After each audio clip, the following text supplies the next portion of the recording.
Day clean is a Gullah word that means new day. That's dawn, when the sun peeks out on the horizon, dawn. But also, it's a philosophy of life. Doesn't matter what happened yesterday, day clean. Each day starts anew. Day clean is also a direct translation of a Wolof word, Berset, which means the day is clean. Those who know, those who have understanding, and when I say that the Wolof word Berset means the day is clean, guess what? There's an entity called Heru Akhet, or Haram Akhet, Horus or Heru on the horizon. Akhet means horizon. And so, as again, Shea After Job shows basically how words from the eastern part of the continent will then travel over from classical African civilizations, now travel over to what we know as to Western Africa, Central Africa. And so that's why I tell people, I say, guess what? Over here, we say day clean. And Senegal, the Gambia, they say Berset. And you go back to Kemet, that is in ancient Egypt, they say Akhet. We're on the horizon, that we're the ones now bringing the word, that when everyone comes out for the light, they got to begin at day clean. We're not just the African soul, we're day clean the African soul. You see how Africa remains alive with us? And what was so poignant for us, especially kids on Hilton Head Island, and our grandmama asked us, she said, is it day clean yet? What? Is it day clean? So we got to go to the back door and like look out the door. You know what I'm saying? No, grandma, it's not day clean yet. One of the ways that we see the African spirit is that, again, it's a combination. It's a combination of the African tradition with regards to the African spirit, dancers, and then also the Djeli. People who are intelligent, who are woke, people who got understanding, people who are knowledgeable, people who are cultural, people who are educated. And they talk about Griot. Guess what? We never call in our people Griots. We call them Djelis, Jalimusos, Garwels, just to name a few. It doesn't matter where you're from. In the Jaspora, that is, if you are at home, we can throw out elements. We can make the connection. That's what we do. We tell a story. That doesn't matter where you're from. We're going to connect you to this area. I'm going to show you how Africa is around you, and you don't even realize it. I'm going to help you not see Africa. I'm going to help you open up your mind's eye, so that way you not see Africa and open up your mind's ears where you can not hear Africa. And so now you have your speech now talk about Africa. And you see it right there with you. The neighbor is your family too. That's why all of us are African people, we're family. Doesn't matter if you're continental or intercontinental. And that's why I tell folks, intercontinental Africans are just as valuable as continental Africans, because we are part of the evolution of the culture from the continent. Because some things got lost on the continent, but it remained alive here in the Americas. And that's our story.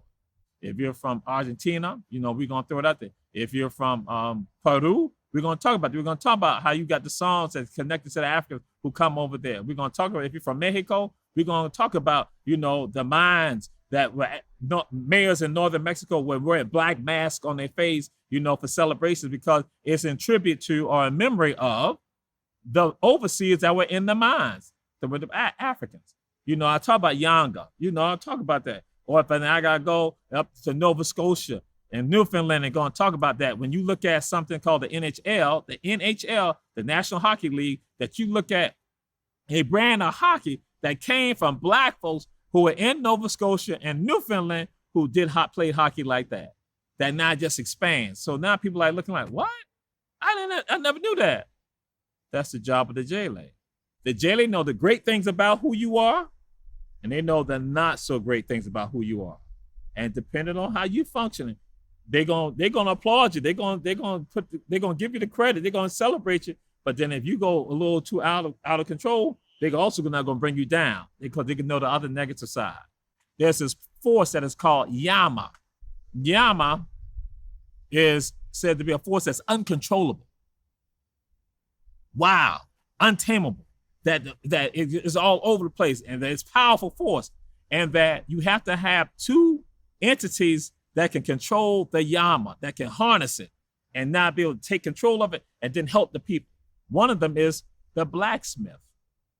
The blacksmith is not able, bam, that iron, bam. They're not able to get the Yama, bam. They're not able to shape, bam. They're not shaped, bam, bam, and they not got it. The other one is also a smith, also a wordsmith. The Yamakala. So the Yamakala, now, that's why I said the Most High sends it to me, sends it to Jamal the Vessel, then Jamal the Vessel now puts it out, because it's powerful. The ancestor sent it, and it's powerful. It comes out. In 2000, we did the installment of Queen Quet as chiefess of the Gullah Geechee Nation. So Queen Quet said that we want the spirit there to do something. We go to Sullivan's Island. And so the spirit is there getting ready. And so when it's now time for the spirit to come, the spirit began talking about people, started saying names to people, just started sharing the information. A lot of people don't know who I am, but I'm the spirit. The sister who had put the program together for Queen Quet, she said, that's the brother right there. That's the brother right there. So these folks came over to me. And I'm like, looking like, she said, brother, these people want to talk to you. So I'm like, okay. I'm like, hey, they said, so you the spirit? I said, I know the spirit. They said, the spirit talked about Dr. Crumb. So I'm like, yeah, Dr. Crumb was an ambassador, you know, for the Liberia and stuff like that out of Charleston. And they said that was our grand uncle.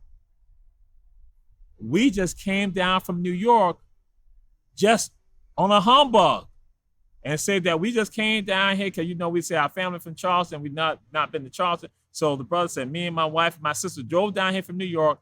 We came down here and then we went to the Avery Institute, College of Charleston. They said, when we told them that we were descendants of Dr. Crumb, they said, we have some of his papers here in the Avery Institute. So they said, come on inside. We'll let y'all come inside. And we looked at the papers. Then that's when the director said, there's going to be a program going on today in the installment of Queen Quet. They said, y'all might want to check that out. When we were there, this spirit now started talking about Dr. Crumb. We looked at each other like, he's sending us a message that we're on the right path. We're doing what we need to be doing. And I looked at him, I'm like, yeah, I said, that's what happened. I think I'm preparing for the program, but that's what I'm saying about being used. Like I did something with Uncle Jonah. I'm manifesting Uncle Jonah at this church down in Liberty County. After the church service, he said Uncle Jonah was our grand uncle. I didn't know that. For the African spirit, for the Djeli, now it is a synthesis of them. It's actually an evolution of them, and that is not evolved to here in the Americas over here. Now I say, because we represent us, you know, we tell our story. Doesn't matter where we are, we're going to tell a part of our story. And it's going to be a story that is glorious for us and that is going to be real for us, that we can respect. So I tell folks, we seek to inform, enlighten, and empower. I'm paying homage to my grandmother also. One of the last sentences that she asked while in this earthly realm, she had asked my mother, was it day clean yet? And so my mama then said that, mama had asked me, was it day clean? And I told mama, no, it's not day clean yet. And then my grandmother then made that transition to the ancestral realm.